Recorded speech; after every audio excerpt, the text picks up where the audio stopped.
Hello dear students, स्वागत है आप सभी का कैप्टन क्लासेस फिजिक्स में। मैं हूं सौरभ राजपूत।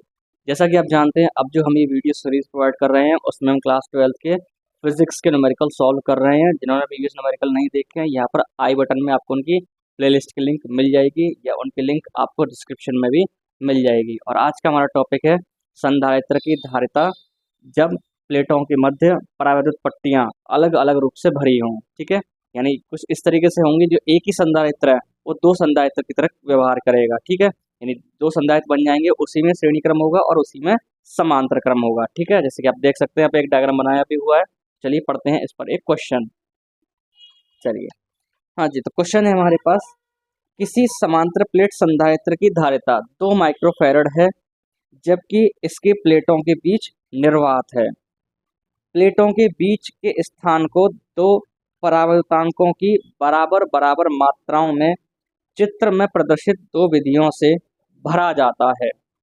यदि उनके परावर्तांक 3 तथा 6 हों तो दोनों स्थितियों में संधारित्र की धारिता की गणना कीजिए। ठीक है, देखिए हमारे पास पहले क्या था, सिर्फ एक समांतर प्लेट संधारित्र था जिसकी वायु में जो धारिता दी हुई है वो हमें 2 माइक्रोफैरड दी हुई है। ठीक है, वायु में इसकी धारिता, ठीक है, अगर इसकी प्लेटों के मध्य से ये पट्टियां हटा दी जाएं तो धारिता इसकी कितनी दी हुई है, हमें 2 माइक्रोफैरड दी हुई है। उसके बाद हमने क्या किया है, इसकी प्लेटों के मध्य दो विधियों से हमने क्या किया है, परावर्तित पट्टियों को रखा है। ठीक है, जिनके परावर्तांक 3 और 6 हैं, जैसे कि आप डायग्राम में देख सकते हैं। ठीक है, तो हमसे अब इन स्थितियों में, दो स्थितियां हैं, इन दोनों स्थितियों में इस समांतर प्लेट संधारित्र की हमसे धारिता ज्ञात करने के लिए उन्होंने कहा है। ठीक है, अब चलिए पहले इसके पीछे समझते हैं, इसके पीछे का लॉजिक क्या है। ठीक है, देखिए जैसे कि मान लीजिए हमारे पास ये संधारित्र है। ठीक है, हमारे पास ये दो संधारित्र हैं। ठीक है, बड़ी आसानी से देख सकते हैं ये किस क्रम में जुड़े हुए हैं, हमारे श्रेणी क्रम में जुड़े हुए हैं। ठीक है, दोनों संधारित्र हमारे ये श्रेणी क्रम में जुड़े हुए हैं। ठीक है, मान लीजिए इस प्लेट पे प्लस है, इस प्लेट पे माइनस, इस प्लेट पे प्लस, इस प्लेट पे माइनस, इस तरीके से होता है। ठीक है, जरा गौर से देखा जाए तो देखिए, यहाँ मान लीजिए इसकी थिकनेस कितनी थी L1 और ये इसकी थिकनेस कितनी थी L2। चलिए D1 D2 मान लेते हैं। ठीक है, D मानते हैं सिंपल हम। ठीक है, D1 और D2। ठीक है, अब देखिए इन दोनों प्लेटों को क्या कर सकते हैं, यहाँ से हम हटा सकते हैं। ठीक है, यानी इस तरीके से ये क्या बन गया, हमारे पास एक ही संधारित्र बन गया, एक प्लस और एक माइनस से। ठीक है, तो देखिए यहाँ पर क्या हुआ, प्लेटों के बीच की दूरी बढ़ गई। ठीक है, प्लेटों के बीच की दूरी क्या हो गई, परिवर्तित हो गई, और प्लेटों का क्षेत्रफल वही रहा है। ठीक है, प्लेट का क्षेत्रफल तो वही रहा है ए। ठीक है, इस प्लेट का भी क्षेत्रफल वही रहा है ए। ठीक है, प्लेटों का क्षेत्रफल एक जैसा रहा है, लेकिन प्लेटों के बीच की दूरी क्या हो गई, परिवर्तित हो गई। तो जहाँ प्लेटों के बीच की दूरी परिवर्तित हो जाती है वो होता है हमारा श्रेणी क्रम। ठीक है, जहाँ प्लेटों के बीच की दूरी परिवर्तित हो वो होता है हमारे पास श्रेणी क्रम। ठीक है, इसी तरीके से मान लीजिए दो संधारित्र हैं हमारे पास जो कि किस क्रम में जुड़े हुए हैं, समांतर क्रम में जुड़े हुए हैं। ठीक है, इस तरीके से दो संधारित्र हमारे पास, और ये दो संधारित्र किस क्रम में जुड़े हुए हैं, समांतर क्रम में जुड़े हुए हैं। ठीक है, तो देखिए यहाँ पर देखिए प्लेटों के बीच की दूरी तो यहाँ पे वही रहने वाली है। ठीक है, प्लेटों के बीच की दूरी वही है, लेकिन इनका क्षेत्रफल क्या हो जाएगा, परिवर्तित हो जाएगा। ठीक है, प्लेटों के बीच की दूरी तो वही रही, लेकिन क्षेत्रफल देखिए क्या हो गया, परिवर्तित हो गया। ठीक है, और जहाँ क्षेत्रफल परिवर्तित हो जाएगा वहाँ हमारे पास क्या होगा, वहाँ पर हम उसको समांतर क्रम में देंगे। ठीक है, इस तरीके से यहाँ पे हम समझा सकते हैं, इस तरीके से देखो, इस तरीके से मान सकते हैं हम। यहाँ पर एक ये बड़ा संधारित्र है। ठीक है, ठीक है, तो देखिए क्षेत्रफल चेंज हो गया, पहले जहाँ क्षेत्रफल से कितना था वहाँ क्षेत्रफल देखिए दोनों प्लेटों का जुड़ गया। ठीक है, तो यहाँ पे क्षेत्रफल क्या हो गया, परिवर्तित हो गया। तो जहाँ प्लेटों के बीच का क्षेत्रफल बदलेगा वहाँ समांतर क्रम होगा, और जहाँ प्लेटों के बीच की दूरी बदलेगी वहाँ हमारा श्रेणी क्रम होगा। ठीक है, चलिए इसी कंसेप्ट का हमें यहाँ पर इस्तेमाल करना है। ठीक है, चलिए इसको हटा देते हैं यहाँ पर हम। हाँ जी, आते हैं यहाँ पर हम पहले इस केस ए के लिए। ठीक है, तो यहाँ पे देखिए हम बना देते हैं, ये रही हमारी प्लेटों के बीच की दूरी डी। ठीक है, और ये रहा हमारे पास, चलिए यहाँ दिखा देते हैं, ये प्लेटों का क्षेत्रफल ए। ठीक है, अब आप बड़ी आसानी देख सकते हैं, यहाँ पर A/2 क्षेत्रफल में हमने ये वाली पट्टी रखी हुई है, और A/2 क्षेत्रफल में हमने ये दूसरी वाली पट्टी रखी हुई है। ठीक है, तो यहाँ पर देखिए क्या हो रहा है, प्लेटों के बीच की दूरी तो निश्चित रही है, लेकिन उनका क्षेत्रफल क्या हो गया, बट गया। ठीक है, तो जहाँ क्षेत्रफल क्या हो जाता है, परिवर्तित होता है, क्षेत्रफल बढ़ जाता है, वो कौन सा क्रम होता है, समांतर क्रम होता है। ठीक है, यानी यहाँ पर हमारे पास ये क्या है, दो अलग अलग संधारित्र बन गए। ठीक है, एक ही संधारित्र के अंदर ये दो अलग अलग संधारित्र बन गए जो कि किस क्रम में होंगे, समांतर क्रम में होंगे। ठीक है, चलिए, ठीक है, आधी आधी पट्टी तक यहाँ पर रखा हुआ है। ठीक है, तो पहले निकाल लेते हैं। चलिए इस हिस्से की धारिता को हमने C1 मान लिया। ठीक है, और इस हिस्से की धारिता को हमने C2 मान लिया। ठीक है, चलिए पहले C1 का मान निकाल लेते हैं। हाँ जी, तो समांतर प्लेट संधारित्र की धारिता कितनी होती है हमारे पास? Epsilon not A by D. ठीक है, C बराबर epsilon not A by D. ठीक है, जिसका मान हमें कितना दिया है इन्होंने? 2 माइक्रोफैरड दिया हुआ भी है। ठीक है, कब? जब इस प्लेटों के बीच में क्या है? संधारित्र की प्लेटों के बीच में वायु है, उस स्थिति में। ठीक है, हाँ जी, C1 का मान निकालना है हमें, तो C1 के लिए क्या हो जाएगा? Epsilon not A by two into D. ठीक है, देखिए प्लेटों के बीच की दूरी तो वही रही है, बस क्या हो गया है? क्षेत्रफल परिवर्तित हो गया है। ठीक है, क्षेत्रफल क्या हो गया इसके लिए? A/2। ठीक है, चलिए, हाँ जी, इसके नीचे चलिए 1 मान लीजिए। देखिए ये 2 नीचे आएगा और ये 1 ऊपर जाएगा, यानी कुछ इस तरीके से हो जाएगा, एप्सिलॉन नॉट A/2D। इस तरीके से बनने वाला है ये कुछ। ठीक है, हाँ जी, तो C1 क्या हो जाएगा हमारे पास? C/2। देखिए इसको गौर से देखिए, एप्सिलॉन नॉट A/D किसका मान है? ये C का मान है, तो क्या वजह दी हमने इसकी जगह C रख दिया। ठीक है, तो C1 क्या हो जाएगा हमारे पास? C/2। ठीक है, हाँ जी, और C का मान हमें कितना दिया हुआ है? 2।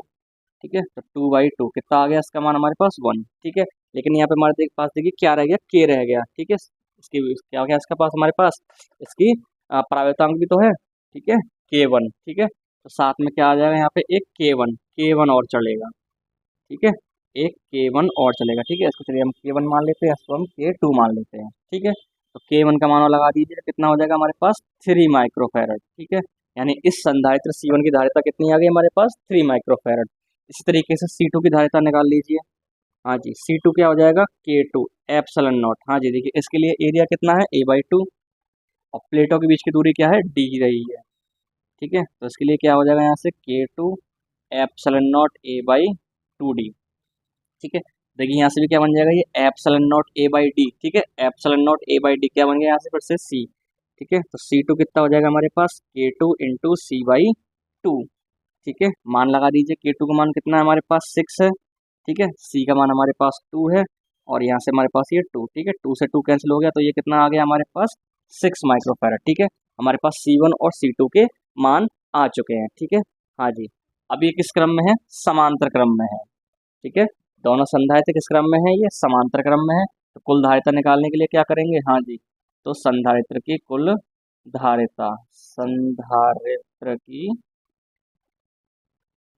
कुल धारिता, हाँ जी, समांतर क्रम में निकालने के लिए क्या करेंगे? अपन को डायरेक्ट जोड़ देंगे, C1 प्लस C2। ठीक है, हाँ जी, C1 कितना आया हमारे पास? 3 माइक्रोफैरड, और C2 कितना आया था हमारे पास? 6 माइक्रोफैरड। ठीक है, तो कुल धारिता कितनी हो जाएगी हमारे पास? 9 माइक्रोफैरड। ठीक है, यानी इस स्थिति एक में जो कुल धारिता आई वो कितनी आ गई हमारे पास? 9 माइक्रोफैरड। ठीक है, तो इस तरीके से हमारा क्वेश्चन कंप्लीट हुआ। जल्दी से पोज करके आप इसको लिखिए या इसका स्क्रीनशॉट लीजिए। 1 2 3। ठीक है, चलिए, तो ये तो हो गया हमारा इसका फर्स्ट पार्ट। ठीक है, यानी इस स्थिति ए में हमारे पास इसकी धारिता आ गई 9 माइक्रोफैरड। अब स्थिति बी के लिए निकालते हैं कितनी धारिता इसकी आती है। ठीक है, अब जरा स्थिति बी में गौर कीजिए। ठीक है, चलिए इसको थोड़े हटा देते हैं। देखिए प्लेटों के बीच का क्षेत्रफल तो देखिए बराबर रहा है। ठीक है, प्लेटों का क्षेत्रफल तो यहाँ पे नहीं बटा है, लेकिन यहाँ पर क्या बटा है? प्लेटों के बीच की दूरी बटी है। ठीक है, मान लीजिए D/2 ये है, और D/2 ही क्या है हमारा? ये। ठीक है, यानी आधी आधी दूरियों में हमने क्या कर दिया? यहाँ पर प्लेटों के बीच में इन पट्टियों को इस बार दूरियों के लिए भरा है। ठीक है, दूरियों को परिवर्तित करता हुआ D/2 ठीक है, तो देखिए यहाँ पर क्या हो गया है? क्षेत्रफल एक जैसा रहा है, लेकिन प्लेटों के बीच की दूरी परिवर्तित हो गई है। अभी समझाया था, जहाँ प्लेटों के बीच की दूरी परिवर्तित होगी, ठीक है, बदलेगी, वो कौन सा क्रम हो जाएगा हमारे पास? श्रेणी क्रम हो जाएगा। ठीक है, तो यहाँ पर ये हमारे संधारित्र किस क्रम में हो जाएंगे? श्रेणी क्रम में हो जाएंगे। ठीक है, तो मान लेते हैं यहाँ भी इसकी धारिता हम C1 मान लेते हैं, इसकी धारिता हम C2 मान लेते हैं। ठीक है, चलिए C1 डैश और C2, चलिए C3 C4 मान लेते हैं, चलिए कोई बात नहीं। ठीक है, C3 और C4 माने लेते हैं। ठीक है, हाँ जी, तो देखिए वायु की धारिता हमें इसकी दी हुई है 2 माइक्रोफैरड, यानी C बराबर एप्सिलॉन नॉट A/D कितना दिया है? 2 माइक्रोफैरड। ठीक है, हाँ जी, अब जरा C3 का मान निकालते हैं। तो C3 के लिए क्या यूज़ करेंगे हम? K1 epsilon not A। ठीक है, अब देखिए एरिया तो सेम रहा है। ठीक है, प्लेटों के बीच का क्षेत्रफल नहीं बदला है, यहाँ पर क्या बदला है? प्लेटों के बीच की दूरी बदली है, तो क्या हो गया यहाँ पे? D/2। ठीक है, तो क्या हो जाएगा हमारे पास? यहाँ पे D/2 हो गया यहाँ से हमारे पास। ठीक है, अब देखिए इसके नीचे 1 मानिए, तो ये D नीचे रहेगा और ये 2 हमारा ऊपर जाएगा। ठीक है, तो इस स्थिति में क्या हो जाएगा हमारे पास? ये 2 K1 epsilon not a by D, कुछ इस तरीके से आएगा। ठीक है, 2 हमारा ऊपर चला गया ये। ठीक है, चाहे इधर लिख दीजिए गुणा में, या इसको आप इधर लिख दीजिए। ठीक है, 2 K1 epsilon not a by D. ठीक है, और epsilon not a by D का मान हमें कितना दिया हुआ है, 2 माइक्रोफेरेड। ठीक है, चलिए यहाँ मान लगा देते हैं। 2 K1 का मान कितना है हमारे पास 3। ठीक है, ये हमारे पास K1 है और ये हमारा K2 है। ठीक है, K1 डैश मान लेते हैं, K1 डैश और K2 डैश। ठीक है, K1 डैश। ठीक है, हाँ जी, K1 डैश कितना है हमारे पास 3 और इसका मान कितना है हमारे पास 2। कितना आ जाएगा यहाँ से हमारे पास C1 का मान, C3 का मान, चलिए इसको हटा दे रहे हैं। हाँ जी, तो C3 का मान कितना हो जाएगा यहाँ से हमारे पास, 2 दूनी 4 दिया 12। ठीक है, कितना आ गया हमारे पास 12 माइक्रो फेरड। ठीक है, ये हमारे पास C3 का मान आ गया। ठीक है, इसी तरीके से C4 निकाल लेते हैं। हाँ जी, तो C4 के लिए क्या हो जाना है यहाँ पे हमारे पास K2 dash epsilon not a by D. ठीक है, डी की जगह क्या यूज़ करेंगे हम, D बाई 2। ठीक है, क्योंकि यहाँ पर भी प्लेटों के बीच की दूरी क्या मिली है, इसको D बाई 2 मिली है और क्षेत्रफल A पूरा पूरा मिला है। हाँ जी, देखिए यहाँ भी इसी तरीके से आप कीजिए। देखिए, हाँ जी, इसके नीचे पूरे के नीचे 1 मान लिया। ठीक है, ये 1 नीचे आएगा और ये 2 इस तरीके से ऊपर जाएगा हमारे पास। तो क्या हो जाएगा हमारे पास, ये 2 K2 dash epsilon not a by D. और देखिए epsilon not a by D का मान कितना है हमारे पास, 2 माइक्रोफेरड। ठीक है, तो 2 K2 का मान लगा दीजिए। हाँ जी, K2 डैश कितना है हमारे पास 6 और इसका मान भी कितना है हमारे पास 2। ठीक है, कितना हो जाएगा हमारे पास, 2 दूनी 4, 4 6 24। ठीक है, तो C4। ठीक है, यहाँ पे चलिए हमने C4 माना है इसको, तो C4 बना देते हैं। कितना आ गया हमारे पास, ये 24 माइक्रो फेरड। ठीक है, हमारे पास ये C3 और C4 के मान आ गए। ठीक है, अब देखिए यहाँ पर ये कुल धारिता निकालेंगे हम, संधारित्र की कुल धारिता। तो ये किस क्रम में है हमारे पास, श्रेणी क्रम में है। ठीक है, तो श्रेणी क्रम में है, तो श्रेणी क्रम के लिए क्या फॉर्मूला यूज करेंगे हम, हाँ जी, C3 C4 upon C3 plus C4। ठीक है, ऊपर दोनों गुणा कर दीजिए और नीचे दोनों को जोड़ दीजिए। हाँ जी, यहाँ पर मान लगा दीजिए। हाँ जी, C3 कितना है हमारे पास, कहाँ गया, C3 हमारे पास 12 है। ठीक है, C4 हमारे पास कितना आया, देखिए 24 आया। ठीक है, और नीचे दोनों को जोड़ दीजिए। हाँ जी, 12 प्लस 24। ठीक है, अभी भाग मत दीजिए, इस तरीके से रहने दीजिए, 12 24। ठीक है, नीचे कितना हो जाएगा हमारे पास, 12 और 24 36। ठीक है, हाँ जी, काट दीजिए। 12 से 3 बार, 12 3 36 और 3 से 3 अट्ठे 24। तो देखिए इस स्थिति में हमारे पास कुल धारिता कितनी आ गई, 8 माइक्रो फेरड। ठीक है, तो स्थिति ए में जो कुल धारिता आई थी वो 9 माइक्रो फेरड आई है और स्थिति बी में जो धारिता आई है वो 8 माइक्रो फेरड आई है। ठीक है, तो इस तरीके से हमारा ये क्वेश्चन कंप्लीट हुआ। चलिए एक और क्वेश्चन पढ़ते हैं हमारे। चलिए एक और क्वेश्चन पढ़ते हैं। क्वेश्चन है हमारे पास, एक समांतर प्लेट संधारित्र की प्रत्येक प्लेट का क्षेत्रफल a तथा उनके बीच की दूरी d है। चित्रानुसार प्लेटों के बीच K1 तथा K2 परावैद्युतांक के गुटके रखे हैं। ठीक है, K1 और K2 परावैद्युतांक के गुटके रख दिए। देखिए इस तरीके से, यहाँ पे इस तरीके से, एक यहाँ पे रखा हुआ है।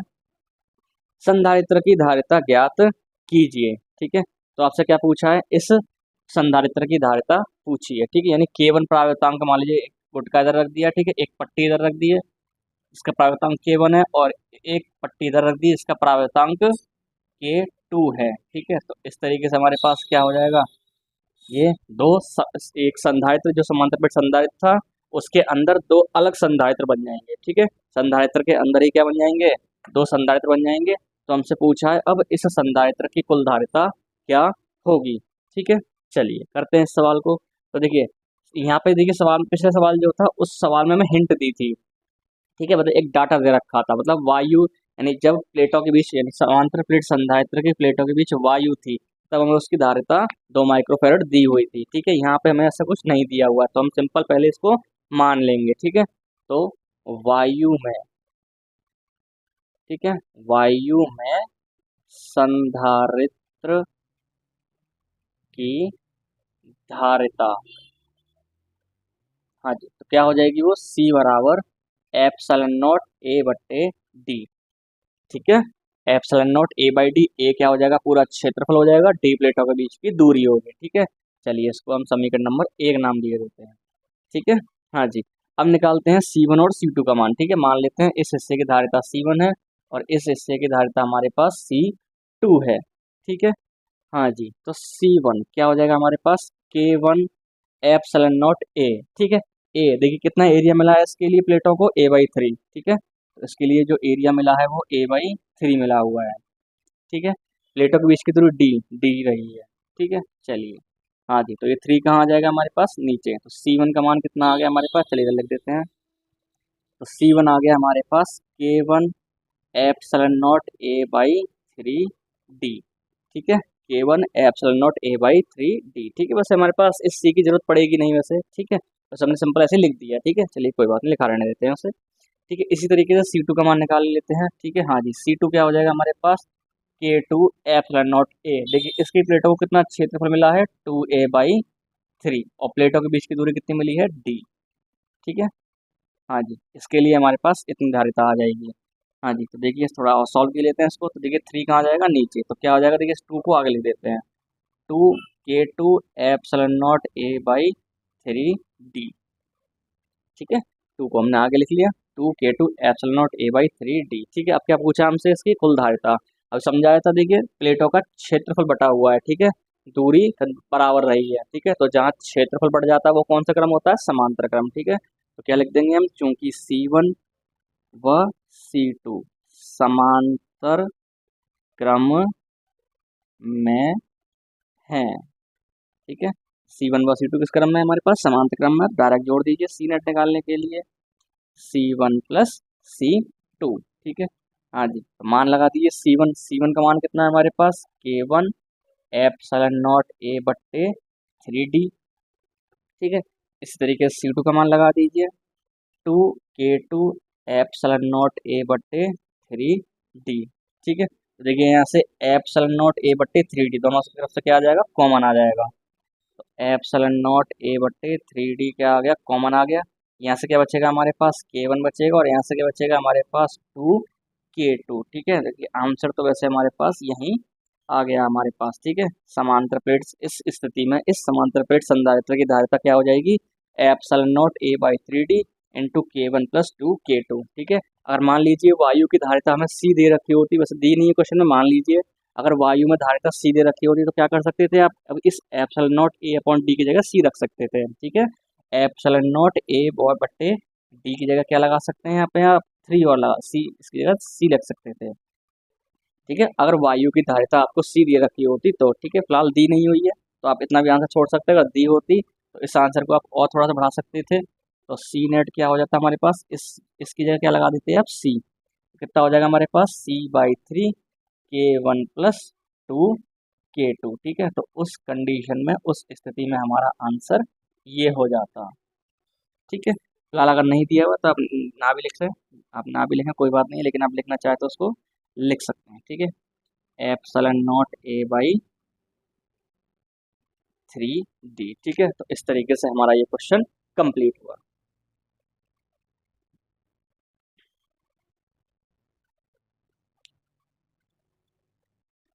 चलिए एक और क्वेश्चन पढ़ते हैं। तो क्वेश्चन है हमारे पास, समांतर पट्ट संधारित्र की धारिता 2 माइक्रोफैरड है। ठीक है, इसके आधे भाग को चित्रानुसार एक परावैद्युत पदार्थ से भरा जाता है। ठीक है, आप देख सकते हैं डायग्राम में। ठीक है, आधे भाग में भर दिया हमने एक परावैद्युत पदार्थ। तो इसकी धारिता 5 माइक्रोफैरड हो जाती है। परावैद्युतांक K का मान ज्ञात कीजिए। ठीक है, तो पहले जब हमारे पास इसमें वायु थी इसके प्लेटों के मध्य, तो इसकी धारिता हमें कितनी दी हुई है, 2 माइक्रोफैरड। ठीक है, C का मान हमें 2 माइक्रोफैरड दिया हुआ है, कब, जब इसके प्लेटों के मध्य सिर्फ वायु है। अब क्या किया इन्होंने, इसके आधे भाग में। ठीक है, तो आप देख सकते हैं कि प्लेटों के बीच की दूरी तो से कोई छेड़छाड़ नहीं की गई है। ठीक है, प्लेटों के बीच की दूरी वही रही गई है, लेकिन क्या कहा है, आधे भाग में क्या बढ़ दिया है इन्होंने, एक के परावैद्युतांक की पट्टी रख दी है।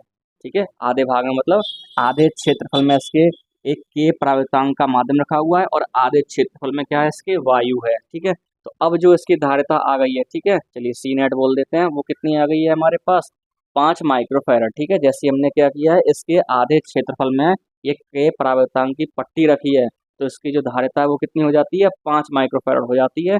तो आपसे K का मान ज्ञात करने के लिए कहा है, K का मान क्या होगा। ठीक है, हाँ जी, तो देखिए हमने सिंपल मान लिया, प्लेटों के बीच की दूरी D है और क्षेत्रफल A है। ठीक है, प्लेटों का क्षेत्रफल A है और प्लेटों के बीच की दूरी D है। तो वायु जब रही होगी प्लेटों के मध्य, तो इसकी धारिता क्या रही होगी, एप्सिलॉन नॉट A/D जिसका मान देखिए कितना दिया है हमें, 2 माइक्रोफेरेड दिया हुआ भी है। ठीक है, तो देखिए इसके अंदर क्या हो गया, इस संधारित्र के अंदर ही 2 संधारित्र बन गए। देखिए ये आधे हिस्से में क्या है, जहाँ पे वायु है उसकी धारिता हमने C1 मान ली, और आधे हिस्से में K परावर्तांक की पट्टी है तो उस हिस्से की धारिता हमने C2 मान ली। ठीक है, हाँ जी, तो चलिए पहले C1 का मान निकाल लेते हैं। तो C1 कितना हो जाएगा हमारे पास, एप्सिलॉन नॉट ए की जगह A/2। ठीक है, और के इसके लिए क्या है 1, वायु के लिए K का मान 1 होता है। ठीक है, हाँ जी, और डी प्लेटों के बीच की दूरी क्या रही है, D रही है। ठीक है, ठीक है, इसके नीचे 1 मान लीजिए, ये नीचे और ये ऊपर, कितना हो जाएगा यहाँ से हमारे पास, एप्सिलॉन नॉट A/2 डी। ठीक है, और देखिए एप्सिलॉन नॉट A/d इसका मान हमारे पास है, ये रहा एप्सिलॉन नॉट A/d का मान कितना दिया है हमें, 2 माइक्रोफेरेड दिया हुआ है, तो 1/2 × 2। ठीक है, तो C1 का मान कितना आ गया यहाँ से हमारे पास, 1 माइक्रोफेरेड। ठीक है, C1 का मान आ गया हमारे पास। इसी तरीके से C2 का मान निकाल लीजिए। हाँ जी, इसी तरीके से इस दूसरे हिस्से की धारिता निकाल लीजिए। हाँ जी, तो C2 कितना हो जाएगा हमारे पास, इसके लिए हमारे पास K का मान दिया है, K एप्सिलॉन नॉट A। ठीक है, एरिया कितना है इसके लिए प्लेटों का, A/2/d। ठीक है, इसके लिए प्लेटों के बीच की दूरी क्या है, D ही रही है। ठीक है, प्लेटों के बीच की दूरी D रही है। यहाँ पे देखिए क्या हो जाएगा, ये 2 नीचे आ जाएगा, क्या हो जाएगा हमारे पास, K एप्सिलॉन नॉट A/2d। ठीक है, और यहाँ से देखिए एप्सिलॉन नॉट A/d। ठीक है, एप्सिलॉन नॉट A/d इसका मान कितना है हमारे पास, 2। तो K × 2/2, इससे ये कैंसिल हो गया, कितना आ गया यहाँ से हमारे पास इसकी धारिता K। ठीक है, तो C2 का मान कितना आ गया हमारे पास, K माइक्रोफेरड। ठीक है, यहाँ से हमारे पास कितना आ गया इसकी धारिता, K माइक्रोफेरड।